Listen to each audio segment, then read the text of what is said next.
मैं प्रणब मुखर्जी के नखरे भी मिस करूंगी। जब प्रणब मुखर्जी को 2012 में यूपीए की ओर से राष्ट्रपति पद के लिए उम्मीदवार बनाया गया, तब सोनिया गांधी ने उनकी फेयरवेल के दौरान यही लाइन कही थी।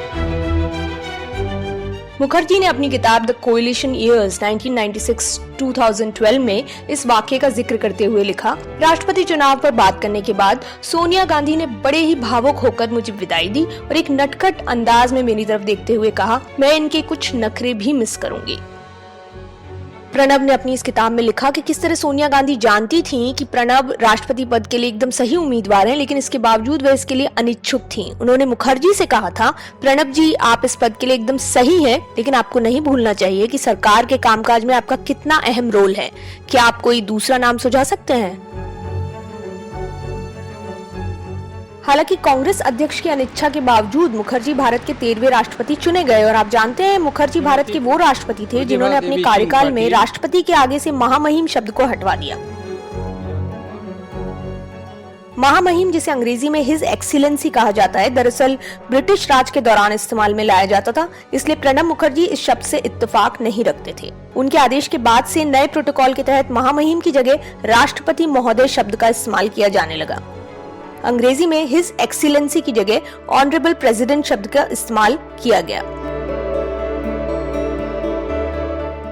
हालांकि दूसरे देशों से आने वाले पदाधिकारियों के सामने हिज एक्सीलेंसी का ही इस्तेमाल किया जाता है, क्योंकि अंतर्राष्ट्रीय स्तर पर इस शब्द का ज्यादा प्रचलन है। वैसे तो प्रणब मुखर्जी, जिन्हें प्रणब दा और कई बार पोल्टू दा भी कहा जाता है, उनसे जुड़ी किस्से कहानियों की कमी नहीं, लेकिन उनसे जुड़ी एक बात है जो काफी दिलचस्प है, उनका 13 नंबर से लगाव।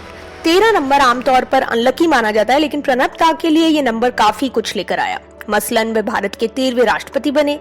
काफी वक्त तक दिल्ली में उनका घर 13 तालकटोरा रोड रहा। यही नहीं, पार्लियामेंट हाउस में उनका रूम नंबर 13 था। उनकी शादी 13 जुलाई को हुई। मुखर्जी 13 नंबर को लेकर कुछ और ही सोचते थे। उनके मुताबिक हिंदू शास्त्र में 13 नंबर लकी है, क्योंकि उसे त्रयोदशी कहते हैं, जिस दिन आप कुछ भी करेंगे नतीजे अच्छे ही होंगे। प्रणब मुखर्जी का लीक से हटकर सोचना ही उन्हें खास बनाता था। इंदिरा गांधी उन्हें मैन ऑफ ऑल सीजन्स कहती थी, जिसे आप हिंदी में हरफन मौला भी कह सकते हैं। लेकिन आगे चलकर राजीव गांधी के साथ प्रणब मुखर्जी का तालमेल नहीं बैठ पाया, और ये बात तब और साफ हो गई जब राजीव गांधी के प्रधानमंत्री काल में मुखर्जी को साइडलाइन किया गया।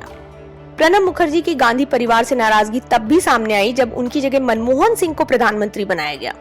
मुखर्जी की किताब द कोएलिशन ईयर्स में उन्होंने इस बात का जिक्र भी किया, और इस किताब के लॉन्च के वक्त पूर्व प्रधानमंत्री मनमोहन सिंह ने भी कहा कि मुखर्जी के दुखी होने की वजह एकदम वाजिब है, क्योंकि वो पीएम पद के लिए मुझसे बेहतर थे, लेकिन वो ये भी जानते थे कि वो कुछ कर भी तो नहीं सकते। ये लाइन सुनकर उस कार्यक्रम में बैठे सोनिया गांधी, राहुल गांधी और सभी दर्शक जोर से हंस पड़े थे। बंगाल के एक छोटे से गांव मिराटी में पैदा हुए प्रणब अपने सफर के लिए कहते थे, मैंने इस सफर में कई बड़े और आश्चर्यजनक बदलाव देखे हैं, जो मुझे बंगाल के एक छोटे से गांव के टिमटिमाते दिए से दिल्ली के चमचमाते झूमरों तक ले आए। पीएम मोदी ने प्रणब दा को याद करते हुए लिखा कि 2014 में जब मैं दिल्ली में नया था, तब से श्री प्रणब मुखर्जी का मार्गदर्शन, साथ और आशीर्वाद मेरे साथ रहा। Presenting B News app, available on Google Play and App Store. Download it now.